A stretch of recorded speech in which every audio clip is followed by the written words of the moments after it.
All right, everybody, welcome to Best of NWF's Night of Champions After Show 2015.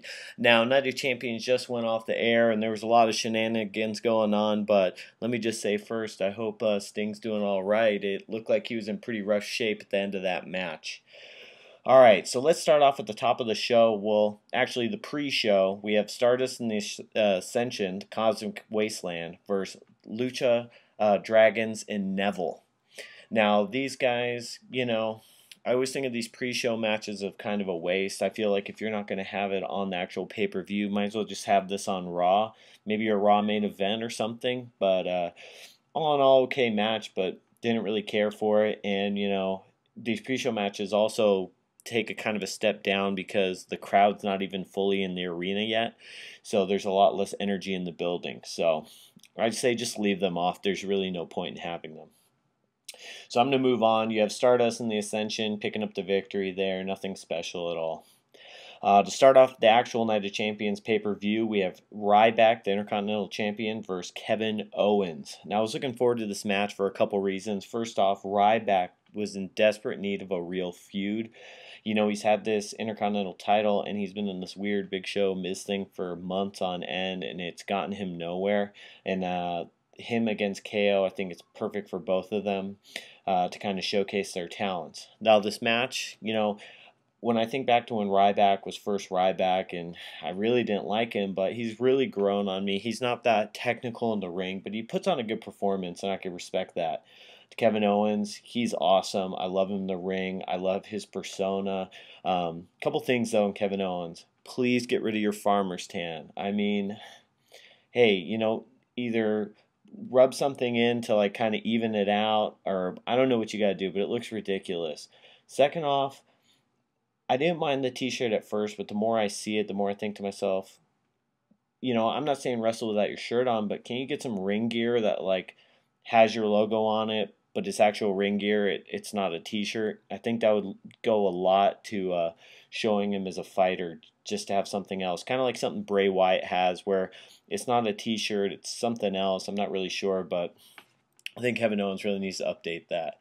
But like I said, I really like this match. Kevin Owens picking up the victory. He poked Ryback in the eye. Roll him up 1, 2, 3. I'm happy KO got this win. It's going to add a lot more excitement to the Intercontinental Championship. Ryback's going to get his rematch, and we'll have a nice back and forth going between them. So I'm excited for this feud definitely going forward. After that match, we have Dolph Ziggler versus Rusev. And, like I said before, hopefully they have something else down the line for Dolph Ziggler, because I think to myself, why'd you resign just to be in this weird high school drama, my girl, your girl, this girl, that girl kind of stuff? I think it's a waste of time. Although Rusev has been hilarious when he tries to get on the mic and talk angry and he fumbles over his words. It is hilarious, but at the same time, I don't know. I would have rather had just a straight-up serious feud between these two. You have Dolph Ziggler picking up the victory, and I guess this is going forward. Lana threw her shoe at Rusev. Rusev got zigzagged. I hope it's over, but probably not. We'll probably get one more match out of this. But, the matches are entertaining. It's just all the Raw segments that we have to endure to get there is just not worth it. So after that, we have the Tag Team Champions, New Day, going against the Dudley Boys. Now, when the Dudleys came back, I wasn't too excited, but after seeing them in the ring, man, they looks like it's 10 years ago. It's pretty amazing, especially Devon. Devon looked incredible in the match. But the stars of this match, by far, are the New Day. The New Day, when they first started as a group, they were horrible. And not horrible good horrible. They were just unwatchable. And then as the crowd started to turn on them and they let their character show, they're really entertaining but still good bad guys. The trombone, the whole thing, it's incredible. I love when the New Day comes out. I like that they're interchangeable. You don't know who's going to be the tag team to defend it, and I think it's pretty awesome. I hope they keep this going for a while. Dudley Boys, I'm happy they're back. The more I think of it, because give you more to work with, and I think WWE takes them a lot more seriously than they take the New Day or the Primetime Players or the Usos. So hopefully we get some more one-on-one tag team matches. I think will be awesome. So after this, we have a Divas Championship match. We have Charlotte versus Nikki, and as everyone watched Raw, I mean, it's a good heel move, I guess, to have Nikki pass AJ's record, but I don't know. I think it would have been more of a shock to have Charlotte beat her at on Raw. I think it was pretty safe to say that she was going to win tonight. So it kind of took away that magic where you have that feeling of, yay, she beat Nikki on Raw, and then less than 5 days later, you have her beating her again. They should have built up this feud since SummerSlam. Instead, they dragged their feet, and like I said before, I mean, the Divas Revolution got off to a good start, and then they had the feuds take a backseat to this weird three-team combo mix-up. People were losing, people were winning. Nikki saying that wins and losses don't matter, and it kind of they did one big step forward with the Divas Revolution, then they took 10 steps back.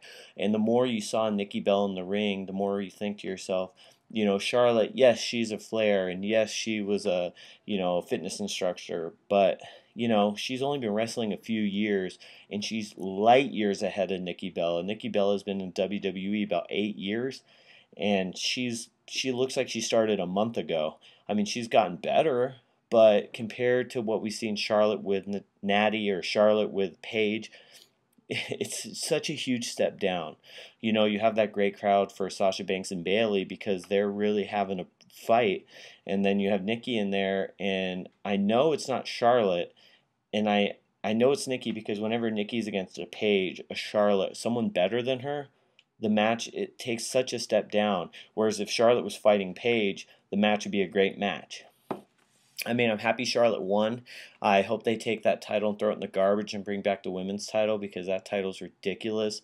I think that's another thing that makes the women's division kind of take a step back. It's just an ugly belt, and there's no prestige to that belt at all. No one but Barbie dolls have really held it, so I think it's time to retire that belt for sure.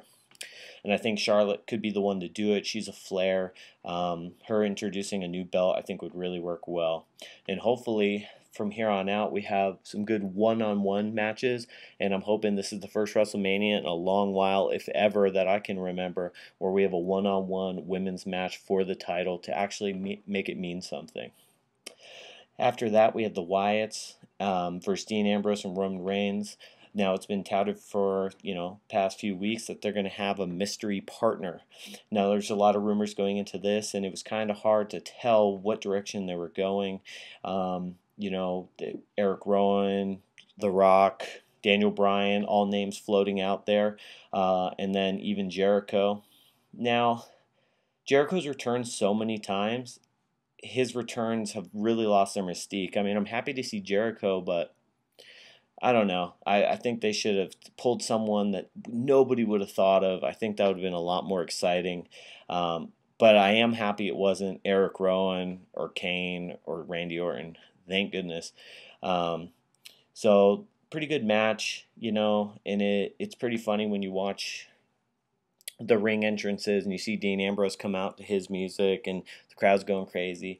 Then you have Roman Reigns come out, and I think this is more of the things that WWE has done to kind of hurt Roman Reigns, where they could have helped him. He keeps the Shield music, he keeps his Shield outfit, and he keeps the Shield entrance through the crowd. He should have gotten new music, new ring gear, new everything. And instead, whenever I hear the music, I just think of the Shield, and then you just see Roman Reigns, and it's like kind of disappointing. So I think at least stop coming through the crowd. I mean, come on. Especially after we saw in this match where someone jumped the railing again and was the third member. I mean, I think a lot of us were wondering, was that Joey Mercury trying to get in the match? It was kind of funny that he did have like the vest on. He looked like he could be a member of the Shield 2.0.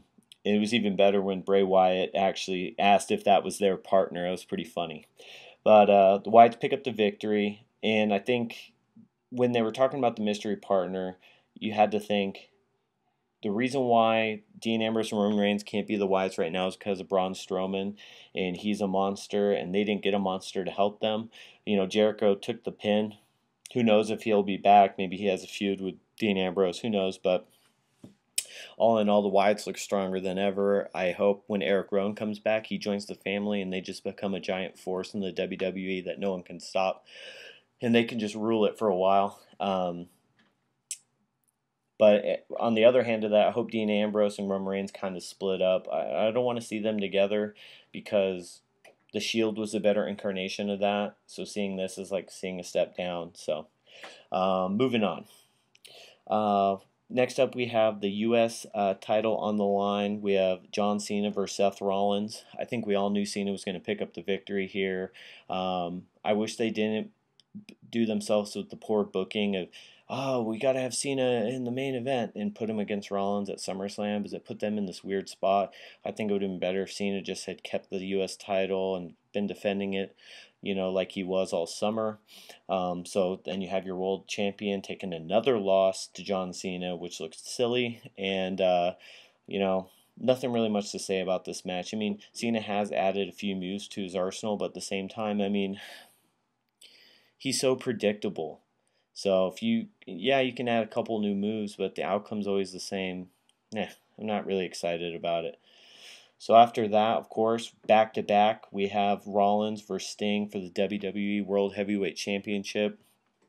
And, I was a little worried because on Raw, Sting's wrestling in a t-shirt, but thank God he took it off. He looked pretty good out there in the ring.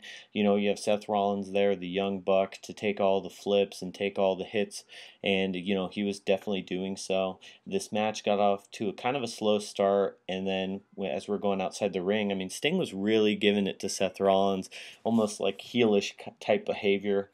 Once they got into the announce tables and they did the spot where Rollins pushed Sting through the table, I was amazed by that because when Sting fell down, it looks like his head bounces off the monitor on the Spanish announce table. It was a gnarly fall, and later in the match, you could definitely see the bruising on his arm and on his back. It was horrible. Then also you have Sting coming off the top rope to the outside, a 56-year-old man. I mean, that was insane. He got up from that. You could tell he was kind of winded, but he still looked good in there against Rollins. Going into the later parts of the match, they did some cool different exchanges. You have Rollins finally getting Sting into the powerbomb into the turnbuckle, and this is where the match kind of took a turn for the worse, and not as far as match quality, as far as Sting's health. I think everyone was pretty worried because after he did that spot and he walks out of the corner, you could tell there was another move coming up, but Sting fell to a knee. Rollins had to back away for a second. They tried the exchange. Sting just collapses. The ref goes to him, and it doesn't look natural. You could usually tell when someone's really hurt or if they're just pretending, but when they did the replay, it really looked like Sting probably got a concussion on that or something with his lungs. I don't know, because he looked out of breath and he wasn't standing right. I thought the match was going to end. I didn't think they'd let it go on, but you really see the true heart that Sting has, and what a professional that not only was he able to continue the match, I mean, they still had to do the whole ending sequence. I'm kind of interested to think of, was that the real ending, or was there a little bit more before that happened? But you have Sting putting Rollins into the Scorpion Deathlock, and he locks it in. He barely has it in. Seth Rollins gets to the rope. Sting pulls him out for a second try, and then Rollins did the smart move of pulling him into a schoolboy. 1, 2, 3. He picks up the victory. Sting gets carted away by 3 referees. Hopefully he's all right. And then, of course, you hear Sheamus's music. Now, this was smart. I mean, Sheamus could have been sitting ringside the whole match. This was a great opportunity. I don't know if I'm the only one. I'm not really excited for when Sheamus ever cashes in. Like, even some of these other guys, I was pretty excited to have the money in the bank and be carrying it around. But Sheamus, just not very excited about that prospect at all. So I wonder how long he's going to hold that and if he's going to cash it in before WrestleMania or not. But of course, you have him come out, give the bro kick to Rollins, try to start the match, and then we have Sting come out, and the crowd's like dying slowly throughout this whole thing. After it looked like Sting was really hurt, that took a lot of air out of the crowd. You have Sheamus come out, which nobody's excited for, or nobody's against even. It's like a kind of a meh reaction. Then you have Kane come out, and Kane lost all his mystique over the years, so it'd be like the Undertaker if he became like Bailey's sidekick. I mean, he would lose all his mystique, and if we saw him every single night, I mean, it wouldn't be meaningful. So it kind of ended as a dud. I'm more interested to see if Sting's okay than to care about anything else that happens, because Kane throws out a couple choke slams, Sheamus choke slams Rollins, and Night of Champions is over, and God knows where we're going for Hell in a Cell. We'll see what happens between Undertaker and Brock Lesnar, and will Sting ever wrestle again? I mean, pretty interesting as far as those aspects go, but stuff in the ring, the only thing I'm really looking forward to is the Ryback KO feud, and that's thanks to KO. So for Best of NWF, this is our Night of Champions 2015 After Show, and we are out.